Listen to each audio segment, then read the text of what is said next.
नमस्कार विद्यार्थी मित्रांनो, आजच्या या लाईव्ह स्ट्रीमिंग रेकॉर्डिंग लेक्चरमध्ये आज आपण 11वी द्वितीय सत्र परीक्षा म्हणजेच 11वी वार्षिक परीक्षा विषय राज्यशास्त्र याची प्रश्नपत्रिका सराव पेपर कसा असेल हे पाहणार आहोत. तर अगदी शेवटपर्यंत पहा, स्किप वगैरे न करता, कारण यामध्ये आपण प्रश्नपत्रिकेचं स्वरूप आणि प्रश्नपत्रिका कशी असेल ही आजच्या या लाईव्ह स्ट्रीमिंग रेकॉर्डिंग लेक्चर मध्ये पाहणार आहोत. तर विद्यार्थी मित्रांनो, 11वी 12वी अगदी सर्व प्रथम सत्र, द्वितीय सत्र सराव पेपर्स, बोर्ड सराव पेपर्स तुम्हाला ई-झोन मराठी एज्युकेशन या चॅनलवर पाहायला मिळतील. आर्ट्स, कॉमर्स आणि सायन्स सर्व विषयांचे. तेव्हा तुम्ही जर या चॅनलवर नवीन असाल तर चॅनलला सबस्क्राईब करा, लाईक करा आणि हा लाईव्ह स्ट्रीमिंग रेकॉर्डिंग लेक्चर आवडल्यास आपल्या इतर मित्रांना शेअर करा. चला पाहूया प्रश्नपत्रिका कशी असेल. 11वी राज्यशास्त्र विषयाची द्वितीय सत्र परीक्षेची प्रश्नपत्रिका पाहूया. प्रश्नपत्रिकेमध्ये पहिला प्रश्न असेल 5 गुणांसाठी. कंसातील योग्य पर्याय निवडून विधाने पूर्ण करा. 5 गुण असतील. इथे पहिली दिलेली आहे पहा, ऑन लिबर्टी हा ग्रंथ कोणी लिहिला. पर्याय सुद्धा दिलेले आहेत, 4 पर्याय. अमेरिकन संविधानाच्या प्रथम 10 दुरुस्त्यांना एकत्रितपणे काय म्हटलं जातं? Bill of rights. Magna Carta मूळ तत्व, मूलभूत हक्क, बिल ऑफ राईट्स. त्यानंतर न्यायमंडळाचे प्राथमिक कार्य कोणते आहे? प्रशासकीय व्यवस्थेचा टिमटिम हक्काना असतो आणि विकास ही एक अशी तांत्रिक, सरळ, गुंतागुंतीची की पारंपरिक संकल्पना आहे, ते लिहायचंय. खालील प्रत्येक गटातील चुकीची जोडी ओळखायची आणि ती दुरुस्त करून लिहायची. आधी ते एक गट दिलाय, यापैकी एक चुकीची आहे आणि ती चुकीची दुरुस्त करायची, दुरुस्त करून लिहायची. अगोदर ओळखायची कोणती चुकीची आहे आणि ती दुरुस्त करून एक लिहायची. इथे पण मॅग्ना कार्टा इंग्लंड, नकाराधिकार युनायटेड किंगडम आणि केशवानंद भारती खटला मूळ संरचना, या 3 पैकी कोणती चुकीची आहे ती शोधायची आणि ती दुरुस्त करून लिहायची. तिसरा गट आहे पहा, एरिस्टॉटल, जॉ boarding, Woodrow Wilson, Harold Laski.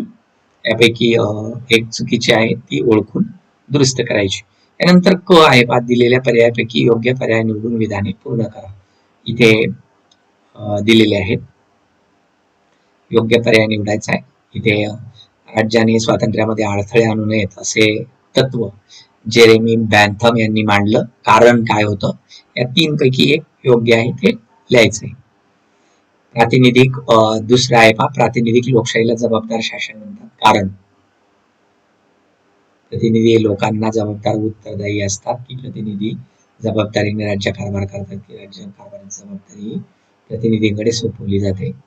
3 पैकी एक योग्य लिहायचंय. त्यानंतर न्यायमंडळाची कायदे मंडळ कार्यकारी मंडळापासून फारकत करण्यात येते. 3 पैकी एक तर लिहायचंय. त्यानंतर चौथा आहे पहा, 1973 साली अरब राष्ट्रांनी तेलाचं उत्पादन कमी करण्याचं ठरवलंय. कारण जगातील तेलाची मागणी घटली की त्यांना इस्रायलवर दबाव आणायचा होता, त्यांना तेलाची किमती वाढवायच्या होत्या. यापैकी जे योग्य असेल ते लिहायचंय. यानंतर ड आहे, दिलेल्या विधानासाठी समर्पक संकल्पना लिहायची. राज्य कारभार चालवण्यासाठी लोक काही जणांची निवड करतात, ती पद्धत म्हणजे कोणती आहे? इथे 4 पैकी पर्याय लिहायचे व्यवस्थित. समर्पक संकल्पना लिहायच्या, त्याच्यावर जे असतील त्या. लोक काही जणांची निवड करतात, ती पद्धत कोणती आहे? राज्य कारभार चालवण्यासाठी लोक काही जणांची निवड करतात, ती पद्धत लोकशाही आहे. न्यायाधीशांना बडतर्फ करण्याची प्रक्रिया त्याला काय म्हणतात? आणि 18व्या शतकातील जर्मनी, ऑस्ट्रेलिया येथील शासकीय व्यवहाराच्या पद्धतशीर व्यवस्थापनाची प्रणाली, तिला काय म्हटलंय? आणि प्रशासकीय कामातील दिरंगाई. या समर्पक संकल्पना त्याच्या समोर उत्तर लिहायचंय. त्यानंतर गटात न बसणारा शब्द ओळखायचा आणि तो लिहायचा आहे. पंजाबी, तामिळ, अमेरिकन आणि मराठी. इथं अमेरिकन ऑड आहे, वेगळा आहे. नागरी समता, आर्थिक समता, धार्मिक समता आणि राजकीय समता, याच्यामध्ये कोणता वेगळा आहे तो लिहायचा आहे. त्यानंतर सर्वोच्च न्यायालय, उच्च न्यायालय, जिल्हा न्यायालय, ग्राहक न्यायालय. ग्राहक न्यायालय हे वेगळं आहे.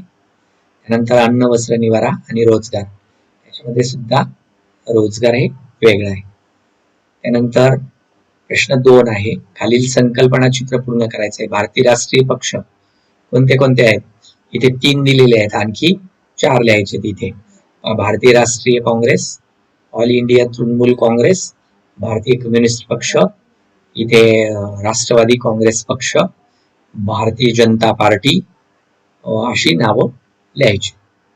राष्ट्रीय पक्षांची नावं लिहायची. यानंतर पुढचे आहे पहा, हा नकाशाचा अभ्यास करायचा आहे आणि या नकाशाचं निरीक्षण करून त्याला थोडं पॉज करून पहा, व्यवस्थित दिसणार नाही. पुस्तकाचा आधार घ्या.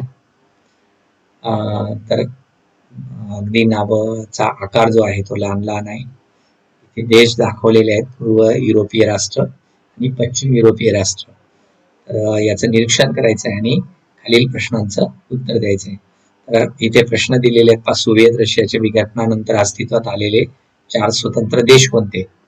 कोणतेही 4 देश रशियाच्या विघटनानंतर, जसे की युक्रेन, त्यानंतर उझबेकिस्तान, किर्गिजिस्तान, असे 4 देशांची नावं लिहायची.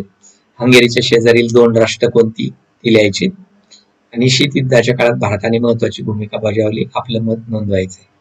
त्यानंतर प्रश्न 3 आहे, चुकी बरोबर ते सकारण स्पष्ट करा. सकारण स्पष्ट करायचंय चुकी बरोबर. हे 10 गुणांसाठी आहेत, 5 लिहायचे कोणते, इथे साधारण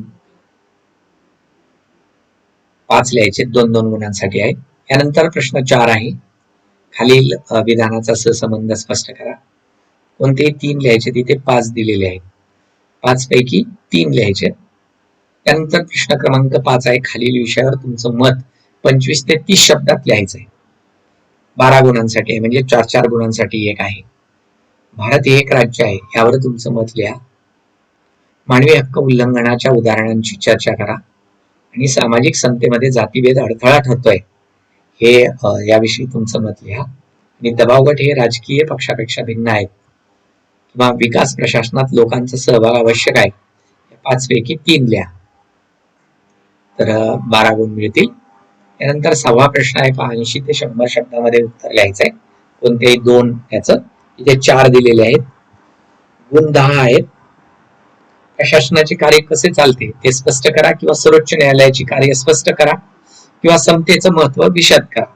राष्ट्राची वैशिष्ट्ये कोणती आहेत, या 4 पैकी 2 ची लिहायची. त्यानंतर 7वा प्रश्न आहे पहा, खालीलपैकी कोणते एका प्रश्नाचं उत्तर खालील मुद्द्यांच्या आधारे लिहायचंय, 150 ते 200 शब्दामध्ये. म्हणजे थोडा ब्रॉड क्वेश्चन आहे हा, कारण एकाच लिहायचंय, तुम्हाला 10 गुण मिळणार आहे. म्हणजे खूप महत्वाचा प्रश्न आहे, खाली या मुद्द्यांच्या आधारे लिहायचा आहे. पहिला आहे पहा, शीतयुद्धाचे पैलू विशद करायचे. कोणते? राजकीय, विचार प्रणाली, आर्थिक आणि सुरक्षा, या मुद्द्यांना धरून त्याचं उत्तर असलं पाहिजे. 10 गुण मिळतील. किंवा मग संविधान व संविधानातील परस्पर संबंधी घटक स्पष्ट करा. संविधान म्हणजे काय? नियमांचा संच, अधिकारांचा संच, उद्दिष्टे व मूल्यांचा संच. या 4 मुद्द्यांच्या आधारे ते लिहा. दोन्हीपैकी कोणतेही एक लिहा, तुम्हाला 10 गुण मिळतील. तर विद्यार्थी मित्रांनो, आता आपण पूर्ण राज्यशास्त्र या विषयाची अगदी पूर्ण 80 गुणांची जी वार्षिक परीक्षेसाठी म्हणजे द्वितीय सत्र परीक्षेसाठी असलेली इयत्ता 11वीची जी प्रश्नपत्रिका आहे ती पूर्ण आपण पाहिलेली आहे. तर हिचा तुम्ही सराव करा, योग्य पद्धतीने उत्तरे शोधून उत्तरे लिहा, म्हणजे तुम्हाला निश्चितच या लाईव्ह स्ट्रीमिंग रेकॉर्डिंग लेक्चरचा निश्चित तुम्हाला जास्तीत जास्त मार्क्स मिळवण्यासाठी फायदा होईल. तेव्हा आपण सर्वांनी अगदी शेवटपर्यंत हा लाईव्ह स्ट्रीमिंग रेकॉर्डिंग लेक्चर पाहिला त्याबद्दल पुनश्च आपले सर्वांचे धन्यवाद.